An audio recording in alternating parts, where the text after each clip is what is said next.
A pleasant day to each and everyone. I am Carl Angelo Di Bungato, one of the members of Group 5, and our group is tasked to discuss the three types of functions, namely the injective, surjective, and bijective function. And in my part, I was assigned to discuss the bijective function. And now let us read first the description or the definition of a bijective function. So a bijective means both injective and surjective together. Let us think of it as a perfect pairing between the sets. Every one has a partner. So a bijective function is a combination of the injective and surjective function. Kay injective siya because this function is perfectly one-to-one, and surjective because of the elements of the domain and the range has a partner. And now, para mas masabtan gid ninyo kung unsa jud ning bijective function, I have prepared an example of it. So, in this example, there are two sets, namely the set A and set B. Set A is composed of the elements F, L, O, and R, and set B is composed of the elements L, O, V, and E. So, as you can see in the figure, ang tanang elements sa A kay naay pares sa elements sa B. As what I have said earlier, a bijective function is a combination of the injective and surjective function. Injective tungod kay one-to-one siya, and then surjective because tanan kay naay pares. And now let us compare and contrast the bijective function to the other two types of functions. So when we say a bijective function, it is A to B perfectly. And then when we say surjective, every B has some A. And in the injective function, B can't have many A.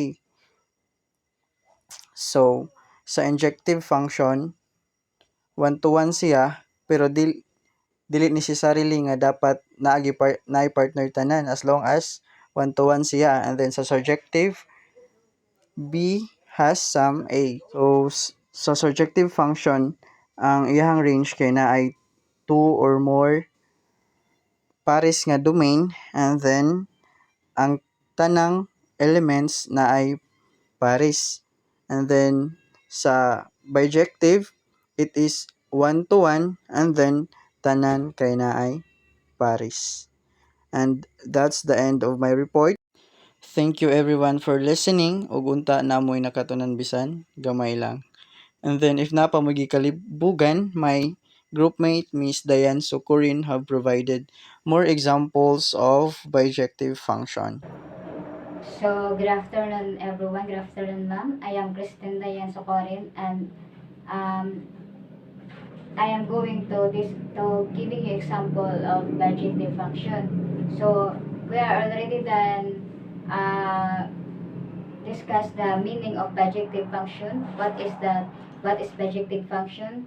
Also, the group one is kind already have discussed the three function, which is the bijective, injective, and surjective function. So now I will give you an example of bijective function.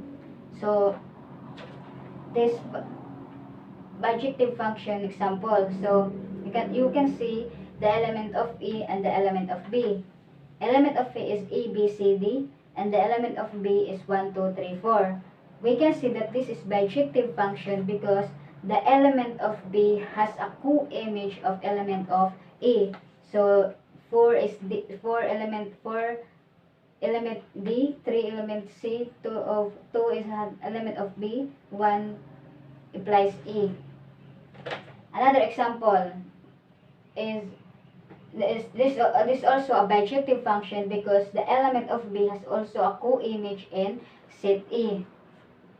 Now, if we have a bijective function, we have also a not a bijective function.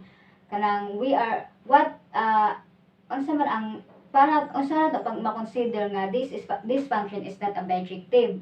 So you can say this example that the element of B, which is one element, the number 3 has no co-image in set A. That means this is not a bijective function because what the co-image the image of the element of B has no co-image in set A. This is sample of not a bijective function. So now another example. So let A equals element A, B, C, D, and B element of 1, 2, 3, 4. And maps from A to B. So you can see A to 4, B to C1, and D3. So the domain is A, B, C, D. The codomain is 1, 2, 3, 4. And the range is 1, 2, 3, 4. So we can see that this example is a bijective function. So I have a question. Um, is this a function? Yes, because all first elements are different, and every element on the domain maps to one element in the codomain. Domain, codomain. So makita natin sa in example is just element of the as the element of the set A is just one element of the codomain. Is this function well defined? Yes, because the domain of f equals as is set A. So is function is injective? Yes, because every element in the codomain is hit at most once. Is function is surjective? Yes, because every element in the codomain is hit at least once at the range of equals b. So, is this function is a bijective? Yes, because because it is surjective and surjective function. Because but the bijective is have a one-to-one or an onto. Also, the element of B has co-image in set A. So that is the bijective function. Again, bijective function that if each element of B has codomain in set E, but not a bijective function if the element of B has no co-image in set E.